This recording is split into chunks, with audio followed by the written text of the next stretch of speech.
All right, we're back, and this time it is to finish the project we started. So if you guys remember the RK84, put that in the shot right there.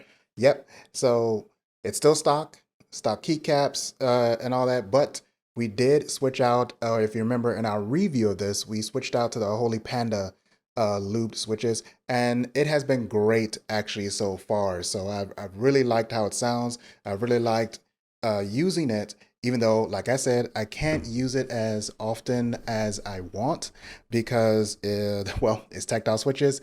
They're a little bit loud. And in this current new office that I have right now, I got to be a little bit more subtle. I got to be a little bit more quieter.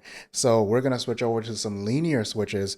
And also, we're going to change the keycaps. And I will tell you guys exactly what keycaps and switches we are switching to as we go along here. So let's go ahead and get started.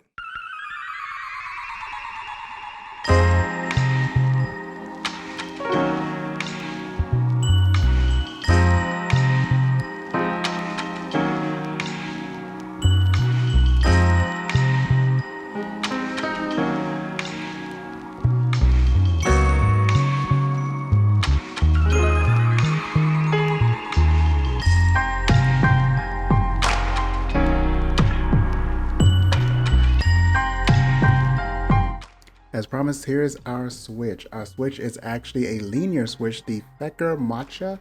I don't know if that's how you pronounce them, but there's a pretty cool looking switch, green and all that. They're supposed to be pretty smooth, and they are pre-lubed, which is most important to me. Now we're gonna go ahead and get these installed, but first I need to get the foam into the board.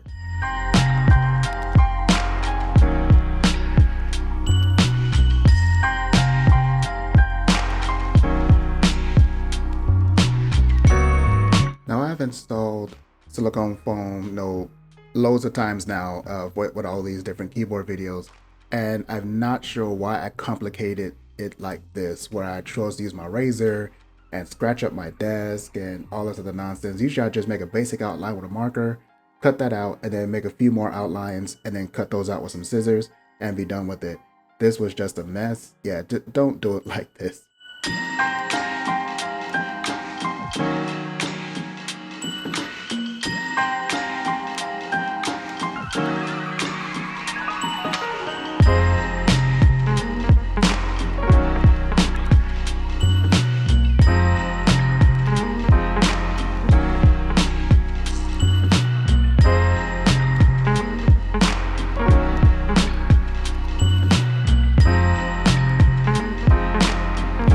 The switches are in, and I'm putting the this little plate back on over the RK84. This plate is a little bit finicky. You can't actually pop it off accidentally if you're not paying attention.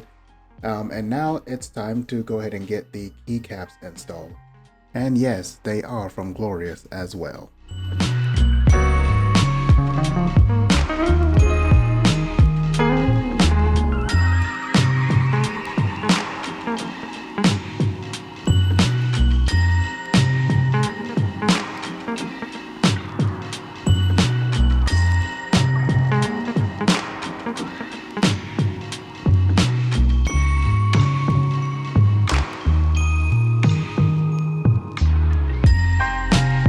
Done.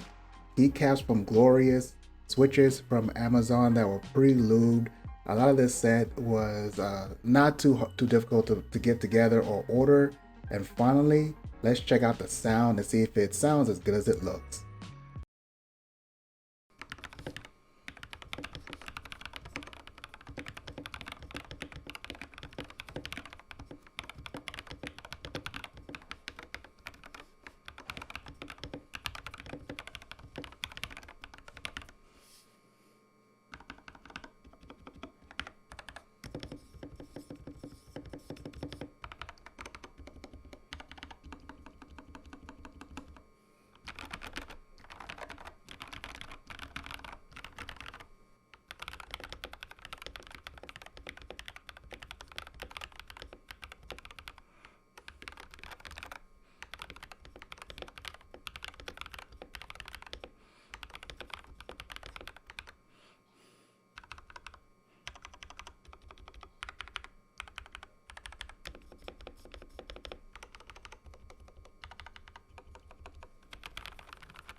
All right, before the end of the video, I just want to say something real quick about the Feker Matcha switches. Great switches, especially the fact that they come pre-lubed. But one key thing to note is that I got a few bad ones in my batch where just the actually hitting the switch would not activate the key press, and I thought it was due to having bent pins. Right, usually when you put in switches, sometimes you put in the switch and you bend the pin instead of getting the switch actually properly seated into the slot. That happens all the time, every time I'm doing a board. So I wouldn't be too surprised by that. But this was not the case. I actually checked the pins, checked everything. It was working fine, or at least not working, but I'm sorry. But the pins were correct. They were not damaged. They were not bent. And just pressing the switch would not activate the key press. So I had to switch to another switch, and that worked. So just a slight call out, something you need to be aware of when buying your Feker Matcha switches. Sometimes you'll get some bad ones in the batch. It happens all the time with all kinds of different switches, no matter what keyboard switches, no matter what they are. So just be mindful of it and double check everything as you're going through your process building up your board.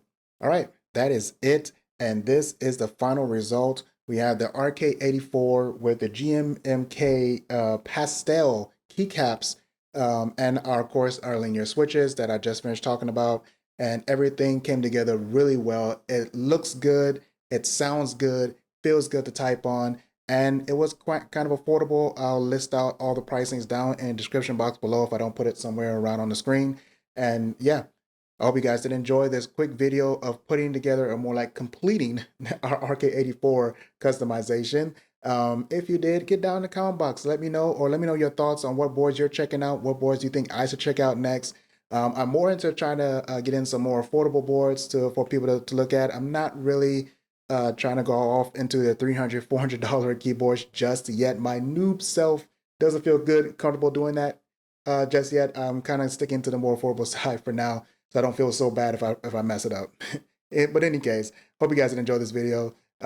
Make sure to hit the bell for more videos like this all the time, and subscribe, obviously. And I'll see you guys in another video. Have a good one. Bye.